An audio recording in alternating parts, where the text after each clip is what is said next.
What happens to a country when the one thing that made the whole world afraid of it simply stops existing? What do you do when your biggest weapon was never a bomb, never a missile, but silence itself, and that silence just got shattered forever? Before you go anywhere, do one small thing. Tap that like button right now, this second, not later, because right now, this video is free, and in about 30 seconds it becomes something you have to search for again. Subscribe if this is your first time here, and send this to the one friend who still thinks Iran is untouchable. Now let's get into what actually happened. For most of the last 40 years, Iran did not win by being the strongest country in the room. It won by being the most unpredictable one. Nobody could say for certain what Iran had, where it was hidden, how far along it really was, or what it would do if pushed too hard. That uncertainty was the asset. It was worth more to Iran than any single weapon in its arsenal, because uncertainty forces your enemies to plan for the worst case every single time.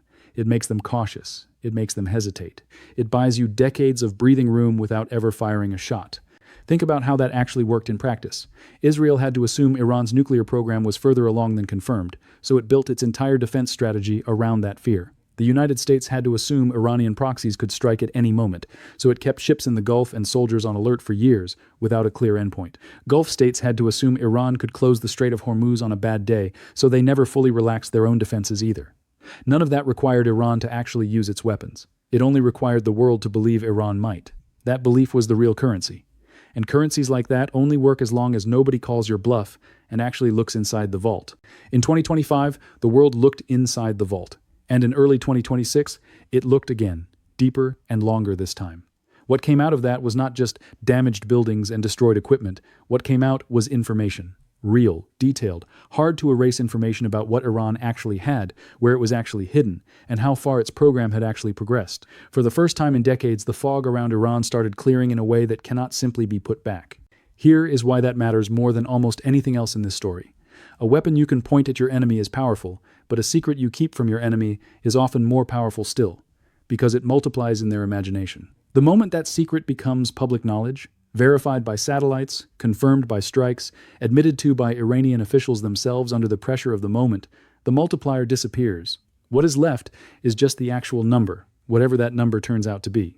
And actual numbers are almost always smaller and more manageable than the fear that surrounded them. Let's talk about what specifically got exposed, because this is where the story gets uncomfortable for Iran in a way that goes far beyond broken equipment. For years, Iran ran a strategy built on dispersal and concealment. Move things underground. Spread facilities across the country so no single strike could cripple the whole program.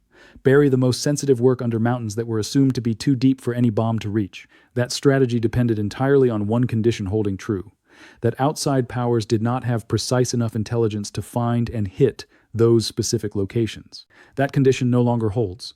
Facilities that were considered untouchable were touched. Sites that intelligence agencies had reportedly been mapping quietly for years were suddenly struck with what appeared to be exact knowledge of their layout.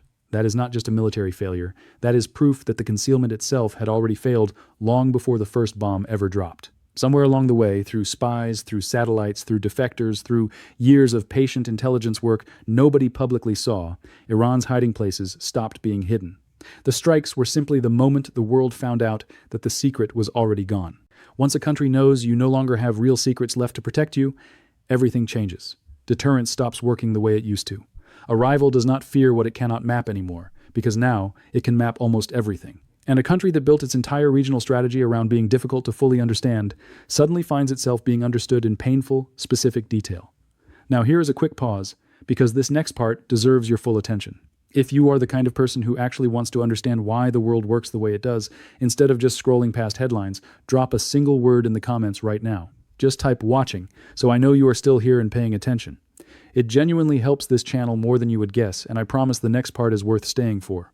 Let's move to the human side of this story, because numbers on a map only tell you half of what actually happened here. Behind every hidden facility, every dispersed missile site, every layer of concealment, there were specific people who knew exactly where things were, exactly how they worked, and exactly how to keep them hidden from prying eyes. Commanders who had spent entire careers building systems designed around secrecy.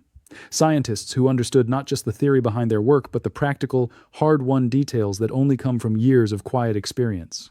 A significant number of those people are no longer part of the picture, whether through direct losses during the strikes or through the sheer disruption of command structures that used to run smoothly. Iran lost more than hardware. It lost the institutional memory of how to stay hidden in the first place.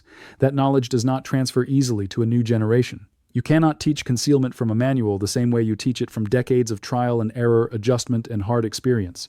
The people who knew how to keep secrets buried are, in many cases, simply gone.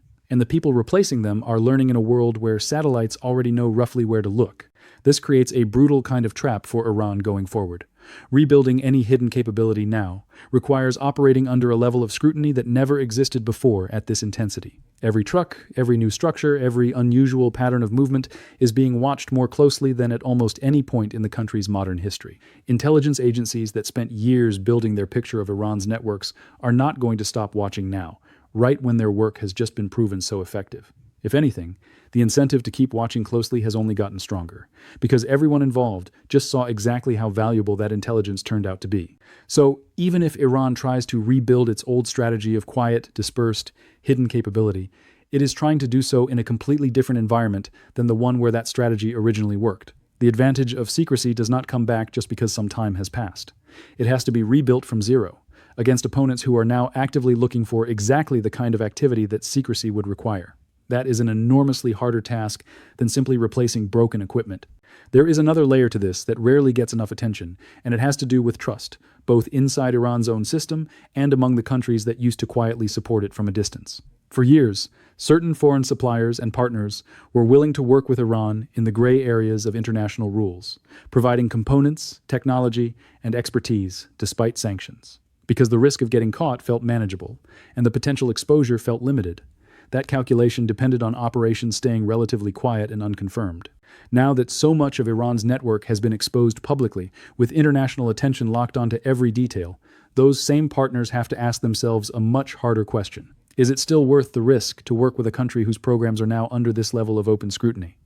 For many of them, the honest answer is no, at least not the way things used to work. Some doors that used to quietly stay open are closing, or at minimum, becoming far narrower and far riskier to walk through. And a rebuilding effort that depends on outside help becomes exponentially harder when the outside world has just watched exactly what happens to countries that get caught helping. Inside Iran itself, there is a quieter kind of damage happening too, one that does not show up on any satellite image. When people spend decades believing their government's most protected secrets are genuinely safe, and then watch those same secrets get exposed and struck in real time, something shifts in how much confidence they place in the system protecting them. Confidence is strange like that. It can take generations to build, and it can crack in a matter of weeks once the core assumption behind it gets proven wrong. Military planners talk about this constantly. An army that believes its defenses will hold behaves very differently from an army that has just watched those same defenses fail in front of the entire world. The equipment might eventually get rebuilt. The belief that it will actually work when it matters most is a much harder thing to restore. Let's step back for a moment and look at why any of this actually matters beyond Iran's own borders. Because this is not simply a story about one country losing a card in a regional chess match. The uncertainty that Iran built over decades shaped decisions across the entire region. It shaped how much oil-producing neighbors invested in their own defenses. It shaped how cautiously Western powers approached negotiations. It shaped how emboldened or restrained various armed groups across the Middle East felt in their own actions, knowing they had a powerful, unpredictable backer somewhere behind them. When that uncertainty disappears, all of those calculations get rewritten at once. Neighboring governments that spent years preparing for a worst-case Iran now have to figure out what a weakened, exposed Iran actually means for their own strategies. Some of them may feel a sense of relief. Others may feel something closer to unease, because a country that has just lost its biggest source of leverage does not necessarily become calmer. Sometimes it becomes more willing to take risks, precisely because it feels it has less left to lose. A cornered country and a confident country behave in very different ways, and right now, nobody outside Iran's own leadership can say with full certainty which version the world is dealing with. This is exactly why intelligence agencies and defense planners across the region are not simply celebrating and moving on. They understand that removing a country's biggest strategic asset does not automatically make that country safer to deal with. It can just as easily make it more volatile in the short term, even while making it weaker in the long term. Those two things are not contradictions. They can both be true at the same time, and history has shown that they often are. Now, before we go further into what recovery would actually require, here is a different kind of favor to ask. If any part of this has changed how you are thinking about this story, hit subscribe and turn on notifications. Not because I am asking for a favor, but because the next few points genuinely build on everything you just heard. And missing them would mean missing the most important part of this entire picture. Let's talk honestly about what it would actually take for Iran to rebuild the kind of strategic uncertainty it once had, because simply saying it cannot be done is a big claim. And a big claim deserves a clear explanation rather than just confident assertion. First, Iran would need years of operating without further exposure, meaning no new intelligence leaks, no new defectors, no new satellite discoveries, revealing fresh details about hidden programs. In an environment where the entire world is now watching more closely than ever, that kind of prolonged invisibility is extraordinarily difficult to achieve. Second, it would need to rebuild trust internally, restoring confidence among its own military and scientific communities that concealment efforts will actually hold up under pressure. That kind of institutional confidence is not something that gets rebuilt through official statements or public reassurances. It gets rebuilt slowly, through years of consistent results. And Iran does not currently have the luxury of years to prove itself quietly. Third, it would need cooperative foreign partners willing to take on meaningfully higher risk than before, at a moment when many of those same partners are actively recalculating whether the relationship is still worth it. Some partners might stay. Many are likely to pull back, at least until the international spotlight shifts elsewhere, which could take a very long time, given how the current situation has unfolded. Fourth, it would need a new generation of specialists who understand not just the technical side of these programs, but the practical art of staying hidden, something that historically takes many years of hands-on experience to develop properly, even under stable and undisturbed conditions. And fifth, perhaps hardest of all, it would need the rest of the world to simply lose interest and stop paying such close attention. Given how significant and public this entire situation has become, and given how much political and strategic value multiple countries now place on continued monitoring, that kind of fading attention seems unlikely to happen anytime soon. Right now, every single one of those conditions is either partially missing or completely absent. That is not speculation or exaggeration. That is simply an honest look at the situation as it currently stands, laid out piece by piece without trying to make it sound more dramatic than it already is. It's worth comparing this moment to other instances in history where a country lost its most valuable strategic advantage and had to figure out how to function without it. Consider how difficult it becomes for any organization, not just a nation, to operate once its core competitive advantage becomes public knowledge. A business that thrived on a secret formula does not simply recover once competitors learn the formula too. A spy network that gets exposed does not simply rebuild by recruiting new agents, because the entire value of that network depended on nobody knowing it existed in the first place. Once the secret is out, you are not just rebuilding what was lost. You are trying to recreate something that only worked because nobody else knew about it, and now everybody does. That is the deeper challenge facing Iran right now. This is not primarily a story about replacing broken missiles or repairing damaged buildings, even though those losses matter enormously on their own. This is a story about a country that built its entire regional strategy around being difficult to fully see, difficult to fully predict, and difficult to fully understand, and then had that exact quality stripped away in front of the entire watching world. You can rebuild a factory. You can eventually retrain new engineers, even if it takes many years. What is far harder to rebuild is the fog itself, the specific condition of genuine, credible uncertainty that made rivals hesitate and made caution the default response for so long. There is something almost paradoxical happening here worth sitting with for a moment. The very act of exposing Iran's programs, whatever else it accomplished, made the future far more predictable for everyone involved, including Iran's own regional rivals. Predictability is not always a comfortable thing. Sometimes an enemy you can clearly see and measure becomes easier to plan against, which sounds like an advantage for whoever did the exposing. But it can also mean that an enemy who no longer benefits from ambiguity has fewer reasons left to hold back, since ambiguity was often the very thing keeping the most extreme options off the table in the first place. Removing uncertainty can lower the temperature in some ways, while simultaneously raising the stakes in others, depending entirely on how the exposed party chooses to respond going forward. That is precisely why so many analysts and regional observers are watching Iran's next moves so closely right now, far more closely than they might watch a country that simply lost a batch of equipment in a conventional sense. What Iran does next, how it chooses to respond to this new reality of reduced ambiguity, will likely say more about the future of the region than any single strike or any single military assessment ever could on its own. Does it retreat further into caution, accepting a diminished but more stable position? Does it attempt a risky, visible push to reclaim lost credibility, even knowing the entire world is watching for exactly that kind of move? Or does it try something entirely different? A strategic pivot nobody currently expects, precisely because the old playbook no longer works the way it used to. Nobody outside Iran's own leadership can answer that question with full confidence right now, and frankly, it is entirely possible that Iran's own leadership has not fully decided either, given how quickly and dramatically the situation has shifted underneath them in such a short amount of time.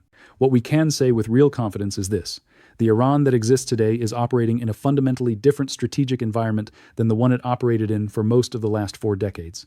The specific advantage that shaped so many of the region's biggest decisions, the deep, credible uncertainty surrounding what Iran actually had and what it might actually do, has been significantly reduced. And rebuilding that particular kind of advantage is a fundamentally different challenge than simply rebuilding physical infrastructure. Buildings can be reconstructed with enough time, money, and effort. Genuine strategic ambiguity, once broken this thoroughly and this publicly, is a far rarer and far more fragile thing to recreate, and history offers very few clean examples of any country managing to do it successfully within a short time frame. Here is something worth remembering as this story continues to unfold in the months and years ahead. Power in international relations is rarely just about what a country physically possesses at any given moment. It is just as much about what the rest of the world believes that country might possess, and what it might be willing to do with it under the right circumstances. Iran spent decades carefully cultivating that belief, layer by layer, through patience, through calculated ambiguity, and through consistently refusing to fully confirm or deny what outside observers suspected. That belief, that carefully built uncertainty, was arguably its single greatest strategic asset, worth more in practical terms than any individual weapon system it ever built or any missile it ever test-fired. That asset has now been meaningfully damaged, exposed in ways that are extremely difficult to undo, verified publicly rather than left to speculation, and absorbed into the strategic thinking of rivals who will not simply forget what they have learned just because time continues to pass. Whether Iran ever manages to fully recover that same level of strategic ambiguity again, or whether this genuinely marks a permanent and lasting shift in how the country operates within the region, is a question that honestly remains unanswered for now. But based on everything currently known, laid out honestly and without unnecessary exaggeration in either direction, the road back to where Iran once stood looks considerably longer, considerably harder, and considerably less certain than it has at almost any other point in recent memory. If this breakdown gave you a clearer, more complete picture of what is actually happening here, rather than just another loud headline stripped of context, that is genuinely worth a like, a subscribe, and a comment telling me which part of this changed how you were thinking about the situation. I read every single comment, and your perspective genuinely shapes what gets covered next on this channel. Thank you for staying until the very end, and I will see you in the next one.